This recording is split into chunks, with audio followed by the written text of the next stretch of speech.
हमारी माँ जनवाणी 4 अनुयोगों में विभाजित है और 4 अनुयोगों में जो माँ जनवाणी विभाजित है,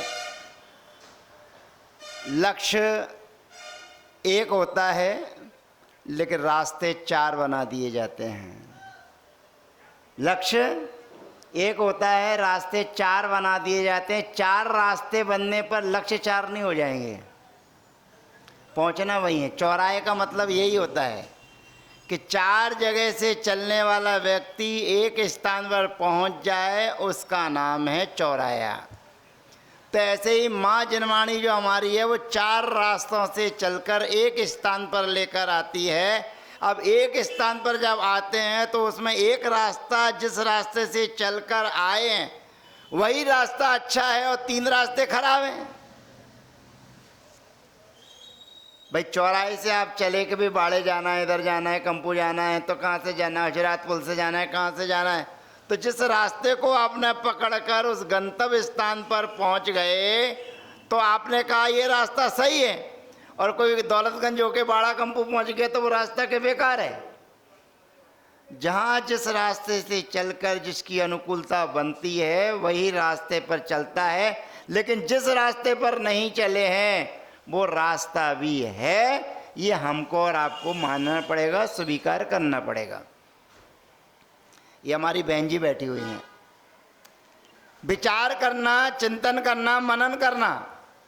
जब रास्ते पर कोई व्यक्ति गुजरता है सड़क पर, और रास्ते पर सड़क पर कोई व्यक्ति गुजरता है और उसके साथ में एक छोटा सा बच्चा हो, और रास्ते में कोई ऐसा व्यक्ति मिल जाए जो बहुत दिनों बाद मिला हो, बहुत दिनों बाद मिला हो, और बहुत दिनों बाद मिलने के बाद में वो व्यक्ति उससे पूछता है जिसके पास में बच्चा है, चर्चा करते हैं मैं बहुत दिनों बाद मिले जी, और वे फिर उसके बाद में पूछता है कि ये बच्चा किसका है।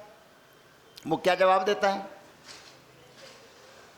आपका है उसके साथ, लेकिन बताता किसका है।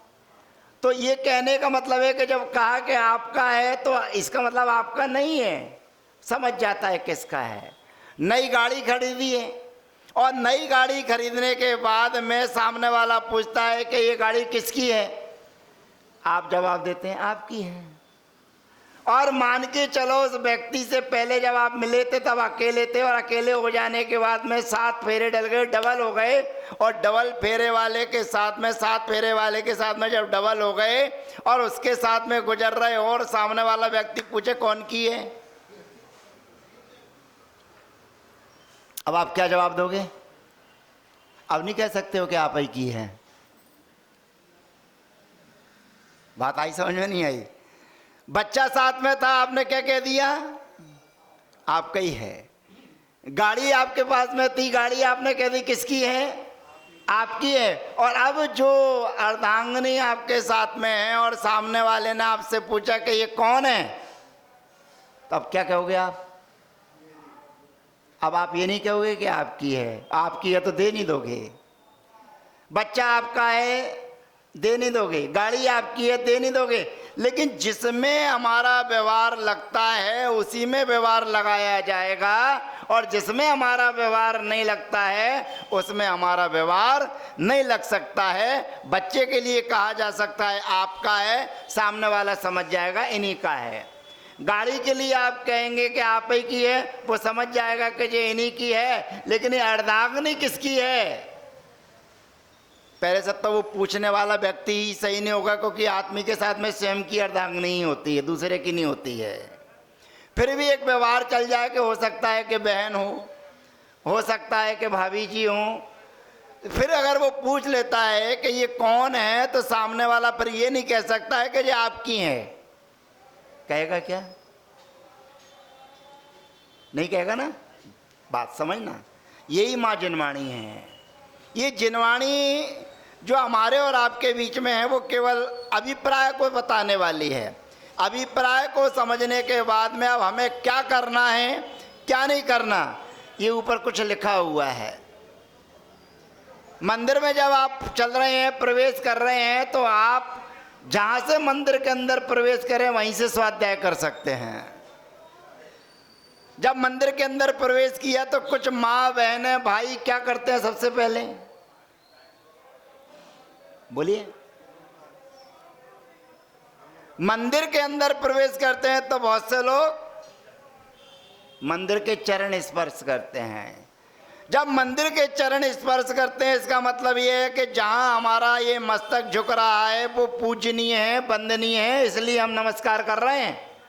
तो जब सोचेंगे, चिंतन करेंगे तो समझ में आएगा कि नव देवता में एक स्थान इसका है, और नव देवताओं में एक स्थान इसका है। तो आपने झुके तो वो सबसे पहले संकेत यही दे रहा है कि तुम झुकना सीखोगे तो तुम्हें सब कुछ मिलेगा।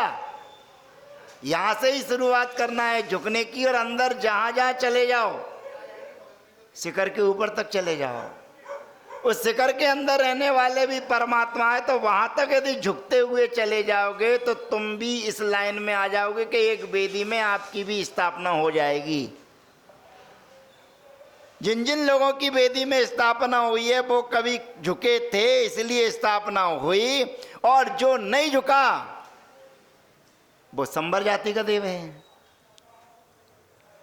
जो नहीं झुका वो संबर जाति का देव है। संबर जाति का देव मतलब बोलिए, कमट का जीव। और जो झुकते रहे, समर्पित रहे, उनका नाम है पारसनाथ भगवान। तो ये माँ जिनवाणी जो 4 अनुयोग में हमारे और आपके बीच में विभाजित है, वो रास्ता बताने के लिए है। रास्ते पर चलना हमको है, अनुकरण हमको करना है, लेकिन रास्ता कोई कौन सा पकड़ रहा है? जिसने जो रास्ता पकड़ा है और हमने यदि दूसरा रास्ता पकड़ा है तो उसका रास्ता गलत नहीं हो सकता और आपका रास्ता सही नहीं हो सकता। अगर आप ये कहेंगे कि मेरा रास्ता सही है और आप ये कहेंगे कि सामने वाले का रास्ता सही है, आप माँ जिनवाणी के परिप्रेक्ष्य में चर्चा कर ही नहीं रहे। और माँ जिनवाणी के परिप्रेक्ष्य में जब चर्चा होती है तो हमारे अंदर स्यादवाद और अनेकांत आता है। जिनकी धुनी है ओंकार रूप। जिनेंद्र भगवान की धुनी किस प्रकार है? ओंकार रूप। कहने में आती है लेकिन हमारे और आपके अंदर जो जिज्ञासाएं होती हैं उसका समाधान करते हुए चली जाती है। और जब हमारे और आपका शंका का समाधान होते चले जाता है तो सबके अंदर एक ही शंका नहीं होती, एक ही जिज्ञासा नहीं होती है।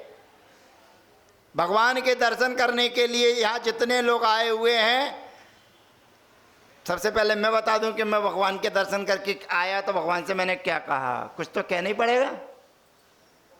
जब भगवान के सामने पहुंच गए, भगवान आपकी नहीं चाहते कि आप सुनाओ।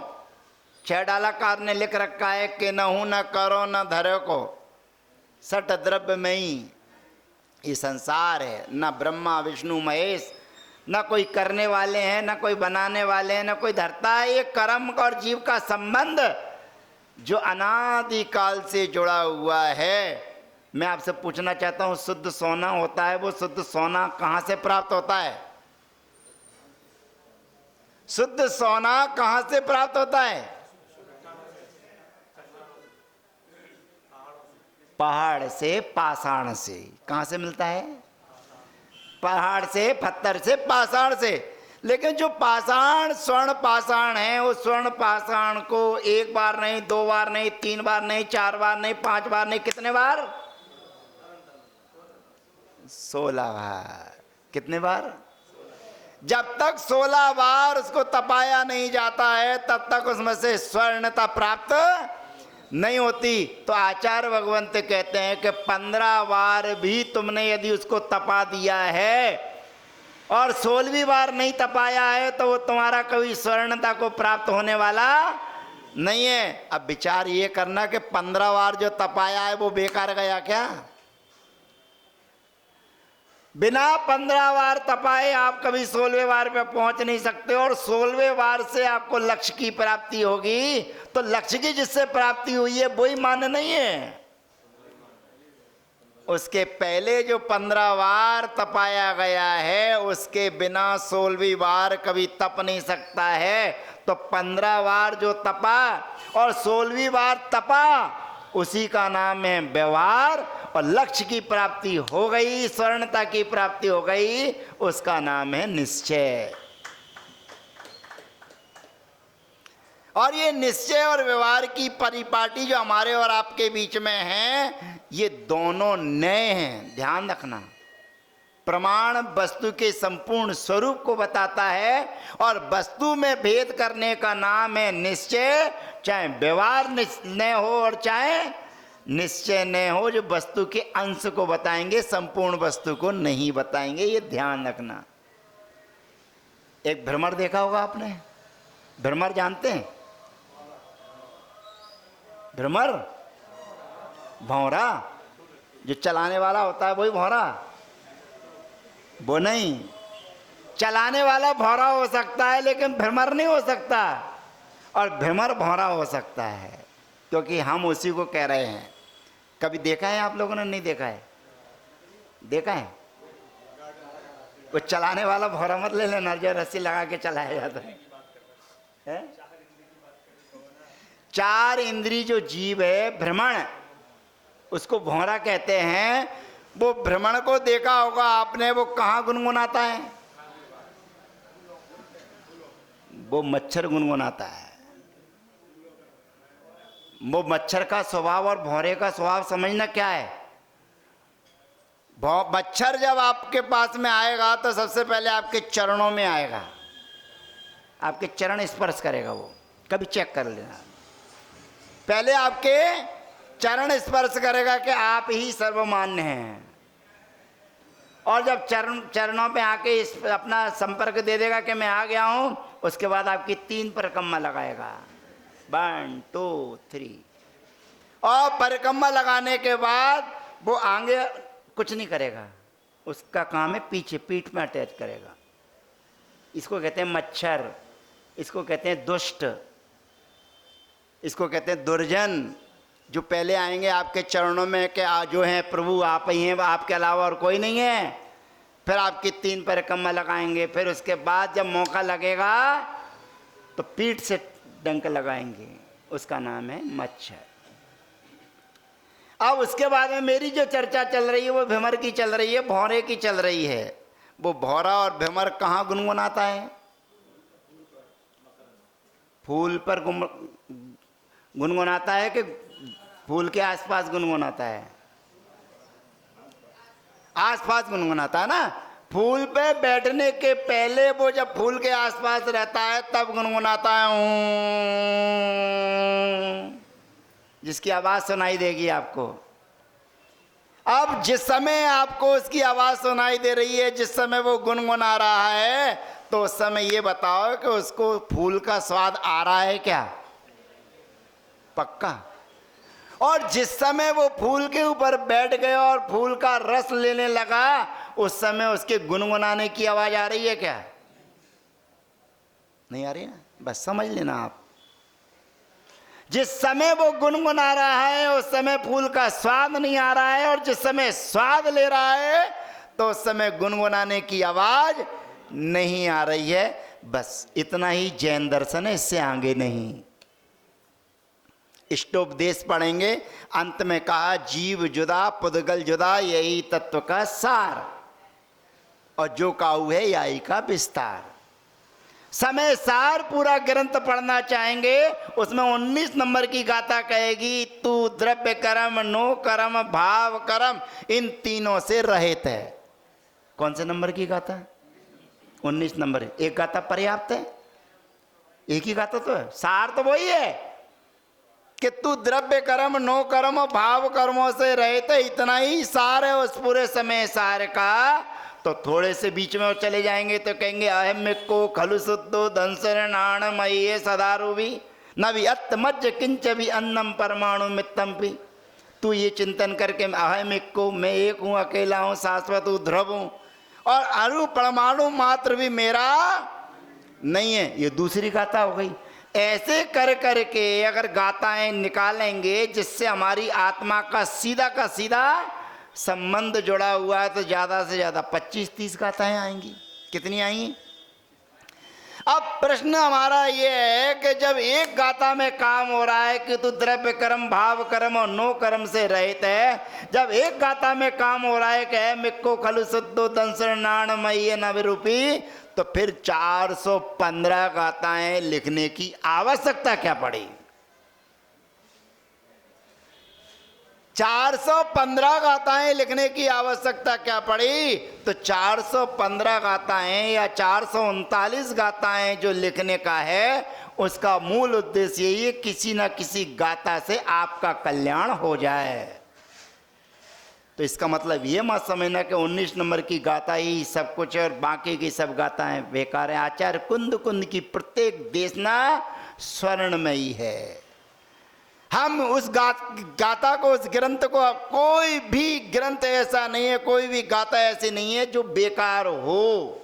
माँ जिनवाणी कभी बेकार होती नहीं है, लेकिन किस गाथा के सुनने से आपका रास्ता प्रशस्त हो जाए, बस वही गाथा आपके लिए है, भाई कल्याणकारी है।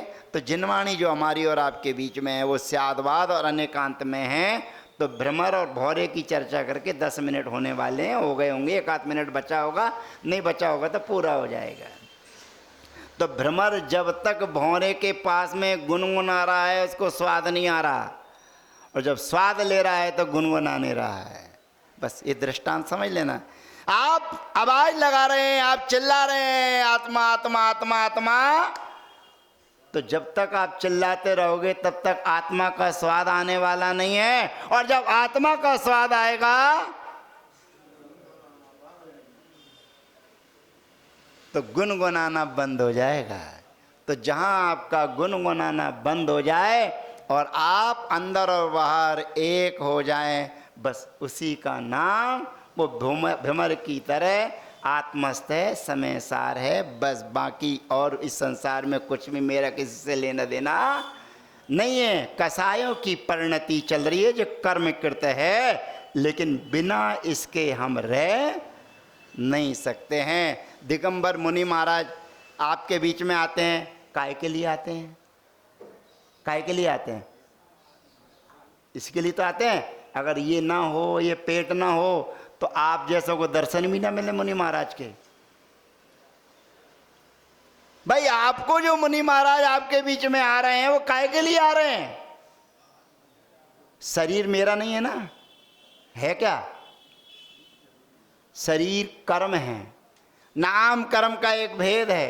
तो नाम कर्म के भेद को शरीर की प्राप्ति हो जाने पर उसकी पूर्ति कौन कर रहा है?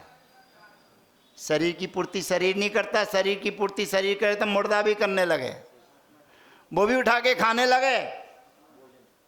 आत्मा उस शरीर को चलाने के लिए 24 घंटे में एक बार ये भोजन इसलिए करते हैं कि हमारा शरीर चले, और शरीर चलेगा तो फिर हम वो आचार्य कुंद कुंद की देशना का चिंतन मनन करेंगे। अहमिको खलु शुद्धोदन शरणाण मय्य सदारुभी। निमित्त को हम कभी झूठा साबित नहीं कर सकते हैं। बिना निमित्त के कभी आपकी उपादान शक्ति प्रकट होने वाली नहीं है। और मोक्ष जाने के लिए सबसे पहले क्या चाहिए बताओ?